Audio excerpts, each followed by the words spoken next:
주목되는 입입니다. 누구의 입이 주목이 되느냐 보겠습니다.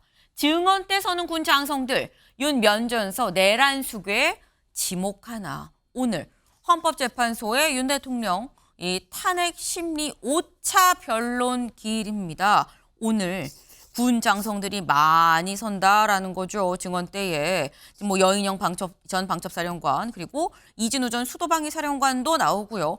홍장원 국정원전 1차장도 나올 예정입니다.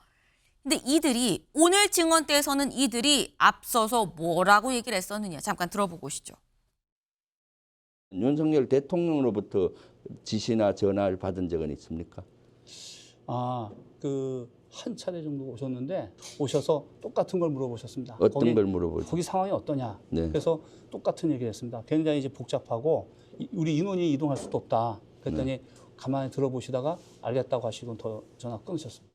전화를 받으니까 강한 어투라서 말씀드리기가 좀 어렵습니다만 하여튼 이번에 다 잡아들여서 싹 다 정리해라라고 말씀하셨습니다. 몇 명 정도 체포하라 했죠? 예, 14명 정도를 기억합니다.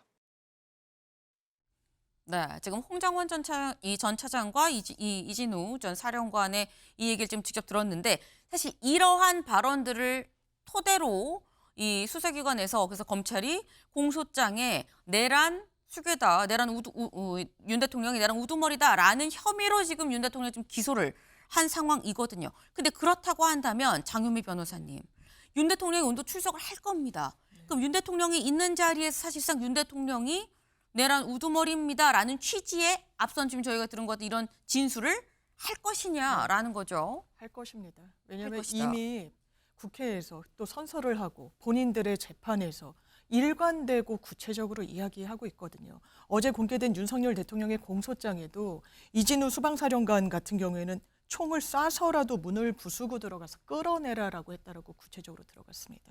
곽종근 전 특전사령관 같은 경우에는 대통령으로부터 문짝을 도끼로라도 부수고 들어가라라고 들었다고 매우 구체적으로 이야기합니다. 오늘 윤석열 대통령이 출석을 하게 되면요. 아마 이 증인들이 윤석열 대통령을 내란의 우두머리로 사실상 지목하는 현장을 국민들이 목도하게 될 겁니다. 제가 만약에 윤석열 대통령의 대리인단이라면 네. 출석을 하지 말 것을 권유했을 겁니다. 이거는 법률적으로나 정치적으로 소기의 성과는 거두기 매우 어려울 겁니다. 누군가 한 명은 거짓말을 하는 겁니다. 그런데 누가 거짓말을 할 것인가? 아니다. 그런 적이 없다라고 이야기하는 사람과 이 여러 다수가 대통령까지 끌어들여서 거짓말을 가공으로 지어내고 있다라고 보기 매우 어렵습니다. 대단히 구체적인 사실을 그 현장에서 체험자들만 진술할 수 있는 내용을 그러면 윤석열 대통령 지금이라도 진실을 이야기하는 게 국민들에 대한 예의가 아닐까 생각합니다. 네. 지금 장 변호사님 말씀은 일단 관련자들의 진술과 윤 대통령의 진술이 서로 다르지 않느냐. 그렇다면 둘 중에 한 명은 거짓말을 한다는 건데 나라면 내가 윤 대통령의 변호인이라고 한다면 윤 대통령 오늘 이 탄핵 심리에 나오지 말라고 권했을 것 같다라는 취지도 말씀을 하셨어요. 하지만 모르는 거죠. 아직 결론이 나지 않은 상황입니다. 누구의 말이 거짓인지는 아직 모르는 상황이에요. 다만 어제 지금 말씀 중에 살짝 나왔는데 윤석열 대통령을 검찰이 기소하면서 이 공소를 제기하면서 공소장이 어제 공개가 됐죠. 공소장에 뭐라고 나왔느냐 볼까요? 이상민 전 행안부 당시 행안부 장관을 얘기를 하는 거죠. 이상민의 일부 언론사 봉쇄, 단전 단수 지시를 했다라고 적시가 돼 있었다라는 겁니다. 여기 좀 같이 볼까요? 공소장에 따르면 윤 대통령은 비상계엄 선포 전에 대통령 집무실에 들어온 이상민 당시 행안부 장관한테 24시경 한겨레, 경향, MBC, JTBC 여론조사 꽃을 봉쇄하고 소방청을 통해 단전 단수를 하라는 내용의 문건을 보여줬다라고 적혀 있었다라는 겁니다. 근데 윤 대통령 본인은 또 이렇게 얘기를 했어요. 들어보고 오시죠. 도대체 2시간짜리 내란이라는 것이 있습니까? 질서 유지를 위해 소수의 병력을 잠시 투입한 것이 폭동이란 말입니까? 만일 국회 기능을 마비시키려 했다면 국회 건물에 대한 단전 단수 조치부터 취했을 것이고 방송 송출도 제한했을 것입니다. 그러나 그 어느 것도 하지 않았습니다. 네. 윤 대통령은 대국민담화에서 그렇게 얘기를 했죠. 내가 만약에 진짜 무슨 계엄을 통해서 내란을 뭐 할 생각이었다고 한다면 단전 단수부터 지시했겠죠. 근데 안 하지 않았습니까? 라고 얘기를 했는데 지금 검찰 공소장에는 단전 단수를 하라는 내용의 문건을 이상민 장관한테 보여줬다라고 또 돼 있습니다. 근데 이런 부분이 원영석 변호사님, 사실 이게 이상민 장관이 그러니까 윤 대통령이 이상민 장관한테 문건을 보여준 거기 때문에 이상민 장관이 얘기하지 않으면 이게 사실 이 수사기관에서 알 수 있을까라는 생각이 드는 부분들인 거거든요. 근데 그렇다고 한다면 이게 이상민 장관과 윤 대통령 둘 중 하나는 거짓말을 하고 있다라는 얘기가 될 수 있는 겁니다. 어떻게 보십니까? 근데 그 공소장이라는 거는 네. 검찰의 주장을 주장. 담은 서면입니다. 네. 증거 자료가 밑에 있어야 돼요. 그런데 그 증거 자료가 두 사람 중에 한 명이 일단은 뭐 윤석열 대통령은 진술을 안 했으니까 네. 조사를 못 했으니까 그러면 이상민 장관에게 조사를 받은 건지 그렇죠. 이상민 장관한테 전해 들었다는 사람으로부터 조사를 받았는지 그것도 지금 전혀 확인이 안 돼요. 네. 근데 처음에 저 공소장이 뭐 101쪽이나 된다고 하는데 네. 저렇게 공소장을 진술조서식으로 만드는 것도 좀 의아스럽기도 하고 저 공소장이 나왔을 때 김용현 전 장관 같은 경우에는 그 공소장의 내용이 사실이 아니다라고 변호인단 통해 가지고 이미 또 이야기를 했습니다. 그 김용현 전 장관과 관련해서 여러 가지 뭐 수사 단계에서 이런 뉴스 저런 뉴스 많이 나왔지만 네. 결국 헌재에서 증인 신문을 하니까 대통령과 같은 증인 신문을 하니까 거의 뭐 99% 대통령의 그 전에 했던 진술과 또는 의견과 부합하는 대로 증언을 하지 않았습니까?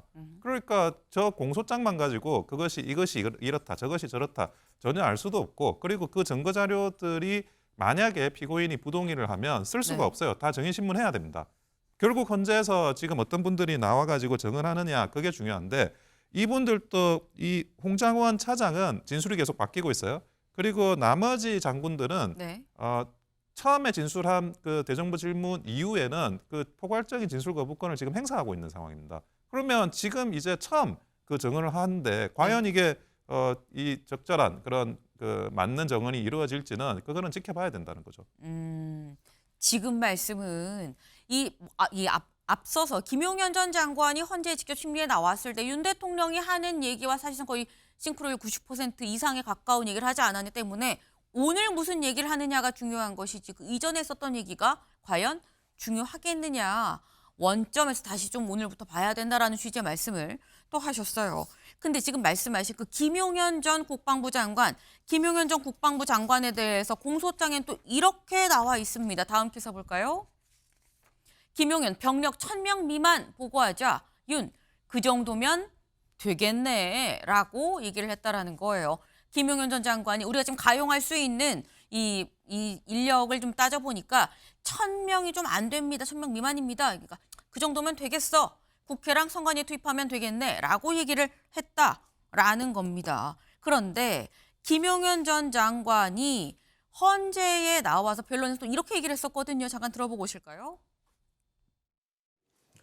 정의는 대통령에게 계엄을 하기 위해서는 수도권 일대에 있는 부대가 모두 들어와야 하고 최소 2만에서 3만, 최대 5만에서 6만 병력을 동원해야 한다고 말을 했는데 대통령이 이 계엄은 아주 짧게 반국가 세력에게 경고를 하는 차원에서 하는 것이니까 소수만 동원하라고 하셨죠. 네, 그 부분에 대해서는 저도 그 다음 질문이 있습니다. 이에 증인이 약 3천에서 5천 명 정도의 병력 규모를 건의드렸더니 대통령은 250명 정도만 하고 우발적인 사고가 절대 일어나지 않도록 숙련된 간부들로만 편성된 부대들을 국회에 투입하라고 이렇게 지시한 바 있죠. 네, 그렇습니다.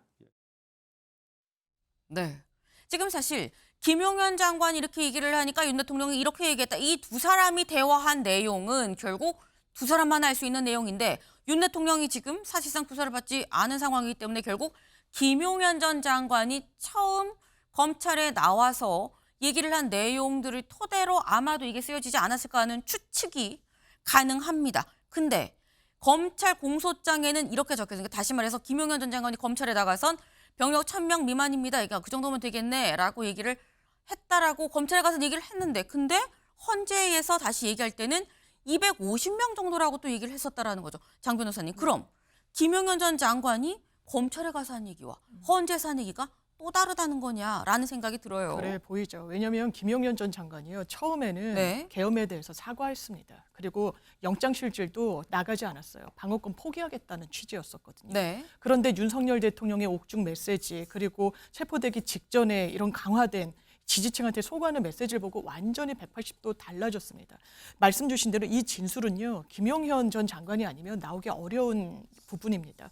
이 태도 변화, 법률적인 절차에 있어서 본인의 어떤 스탠스가 달라진 부분과 관련해서 네. 이런 부분이 공소장에는 그냥 검찰이 추정으로 넣을 수 있는 게 아닙니다. 김용현 전 장관이 진술을 구체적으로 했을 개연성이 매우 높다. 왜냐하면 이 변론, 지금 보신 그날의 변론을 보고 수사기관에서 어떤 말이 나왔다는 보도가 있었냐면요. 아, 저 사람들이 우리가 가진 증거를 몰라서 저러는 것 같다. 라고 그랬다는 거예요.